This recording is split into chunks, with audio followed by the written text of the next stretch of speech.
Bonjour à tous, c'est Jean. Aujourd'hui, on va voir un texte sur le DELF B2, donc un texte de la production orale du DELF B2 pour apprendre du vocabulaire et apprendre à comprendre un texte. Alors, le texte s'intitule Révolution agricole ou fantasme scientifique. Ok, alors on va le lire ensemble et ensuite on va regarder un petit peu en détail. La population mondiale franchira à la fin de cette année la barre de 8 milliards d'êtres humains. Comment dès lors concilier l'alimentation d'une population croissante et l'exigence nécessaire de la transition écologique, sachant que l'élevage représente déjà près de 15% des émissions mondiales de gaz à effet de serre et que, relève l'Atlas de la viande de 2021, la production de viande devrait augmenter de 13% d'ici 2030. Autant de questions qui taraudent Étienne Dutoit, passionné par les problèmes agricoles, proposant aux agriculteurs des solutions naturelles pour leur culture ou leur élevage. En 2018, la start-up Vital Meat voit le jour dans le Maine-et-Loire, 5 ans après la création du premier steak cellulaire par un scientifique néerlandais de l'université de Maastricht. La viande cellulaire sera dans les supermarchés avant la fin de la décennie, qu'elle vienne d'ici ou d'autres pays, affirme Étienne Dutoit. Reste à voir si les Français, très conservateurs en matière d'alimentation, accepteront cette viande issue d'un laboratoire. Voilà pour le texte. Alors, qu'est-ce que ça vous évoque? Donc ici, le thème, important le thème. Donc, le thème, on regarde à travers les mots-clés. Donc je vous ai mis là, vous allez télécharger ce document en lien en description. Donc l'agriculture, la science, la transition écologique, l'élevage, les gaz à effet de serre, les émissions, la viande, le steak cellulaire, etc. Là, on est la viande issue d'un laboratoire. Ok. Là, on est dans la consommation. Ok. C'est l'alimentation, mais c'est de la consommation. On a déjà parlé du pouvoir d'achat, mais ici c'est la consommation. C'est un thème. Le pouvoir d'achat, c'est pas un thème. La nourriture, c'est pas un thème. La consommation, c'est un thème. Vous avez la liste des thèmes. Il faut vous référer à cette liste des thèmes du DELF B2. Consommation. Et puis, on a à la fois, ici, tout ce qui est gaz à effet de serre, émissions mondiales. Donc, selon l'article, ces gens, ils pensent que l'élevage, il nuit à l'atmosphère. Voilà. Donc, ils pensent que c'est nocif et que ça crée des problèmes. Voilà.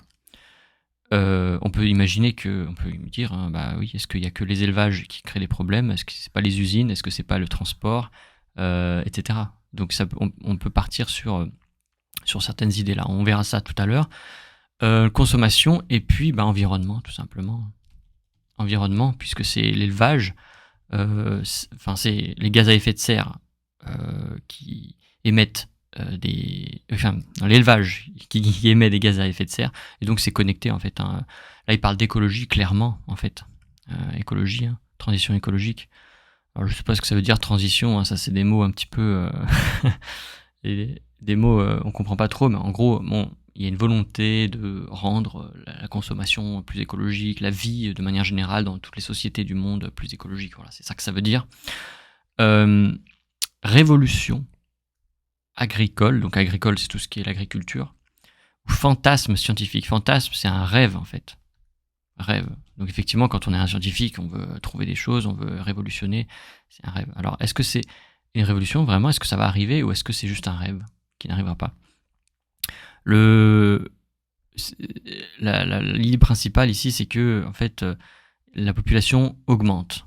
Ok, franchir, là c'est 8 millions, là c'est 7, ok, et à la fin de l'année, ça franchit à 8. Ok, donc il y a beaucoup d'êtres humains sur Terre. Voilà.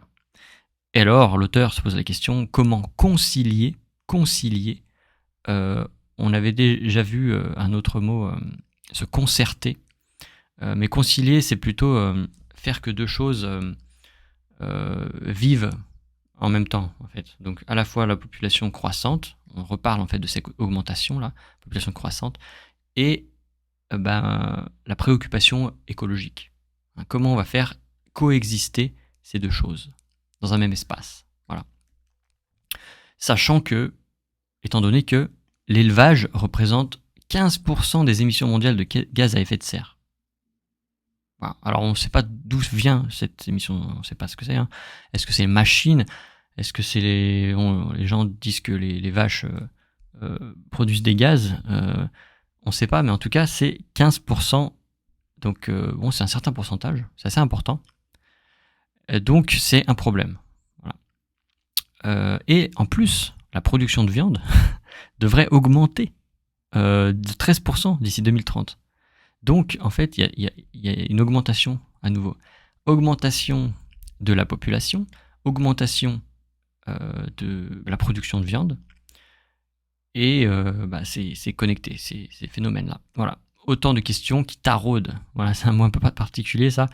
Autant de questions qui taraudent. Tarauder, ça veut dire qui inquiète, qui interroge. Ouais, ça me travaille, on dit aussi, ça me travaille, ça me taraude.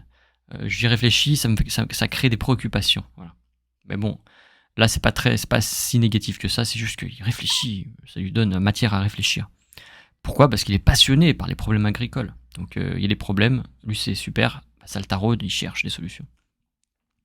Et lui, il est passionné, et en plus, il propose aux agriculteurs des solutions naturelles pour leur culture, ou leur élevage. Voilà. Donc lui, il est à la recherche de solutions, et là, qu'est-ce qu'il nous dit?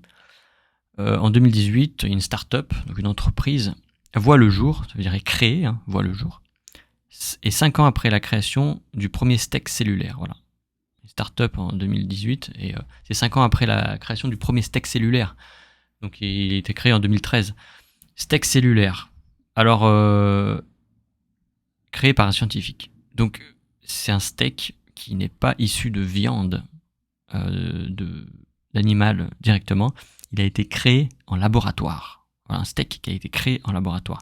Alors aujourd'hui, voilà, viande issue de laboratoire. Le problème qui se pose, selon Étienne Dutoit, hein, qui intervient, qui est passionné des problèmes agricoles, le problème qui se pose pour lui, c'est on va peut-être diminuer le pourcentage d'émissions liées à l'élevage parce qu'on veut toujours de la viande, mais on va diminuer en faisant des steaks cellulaires. Mais est-ce que les gens, est-ce que les Français seront prêts à accepter de manger de la viande qui n'est pas de la viande, en fait? C'est ça. Donc, la viande cellulaire, là on est dans la technologie, hein, le thème de la technologie, c'est vrai que on le voit à la fin ici, on va rajouter ce thème, donc on a consommation, environnement et technologie. Il y a 3 thèmes principaux, ok? Ces 3 thèmes principaux, il faudra y faire référence. On peut parler d'autres aspects de la technologie pour soutenir, en fait, pour résoudre les problèmes d'environnement. La technologie et la consommation environnement, voilà, on peut mettre en relation ces thèmes. C'est très important. Et donc, la viande cellulaire sera dans les supermarchés, quoi qu'il arrive. C'est ce qu'il dit, hein, Étienne. Il l'affirme, d'ailleurs. Il l'affirme. Reste à savoir, effectivement, est-ce que les Français accepteront cette viande d'un laboratoire? Parce que les Français sont très conservateurs en matière d'alimentation. Alors, ici, ils sont très conservateurs. Effectivement, en France, on a une culture un peu particulière, très traditionnelle dans le sens où on aime bien manger des produits de qualité. On fait très attention à ce qu'il y a dans nos plats. Et puis, on essaie de manger pas trop sucré, pas trop salé. Voilà, il y a vraiment cette éducation qui est faite. Et on est très conservateur.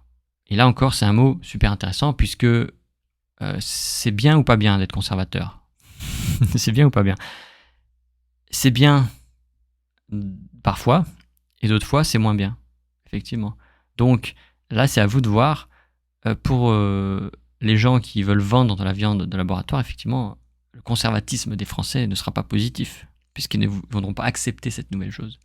Par contre, pour quelqu'un qui aura des doutes sur la qualité de cette viande créée en laboratoire, est-ce que c'est bon pour l'être humain? Est-ce que c'est bon pour la santé? On n'a pas d'études là-dessus, il n'y a pas de recul. Il faudrait attendre 20 ans, 30 ans. Eh bien, le conservatisme, ce serait bien, en fait. Ce serait plutôt positif, parce que, attention, prudence. Ok? Donc, c'est pareil, en fait, on n'est pas ici pour convaincre vraiment, on est ici pour débattre. En fait, c'est vraiment débattre, parler des idées, dire ce que vous en pensez, ok? Argumenter votre position, votre opinion. Si l'examinateur n'est pas convaincu, ça n'a aucune importance. Je vais vous dire, justement, Si l'examinateur est contre vous, ça vous donnera l'opportunité d'utiliser des structures pour continuer à argumenter. Ok ? Donc, ne vous inquiétez pas à ce niveau-là. Voilà. J'espère que cette étude de texte va vous aider. Pensez à télécharger la transcription ou à aller voir sur le site getsetfrench.com pour télécharger les manuels de préparation au DELF. Et puis, je vous souhaite bon courage et à la prochaine fois.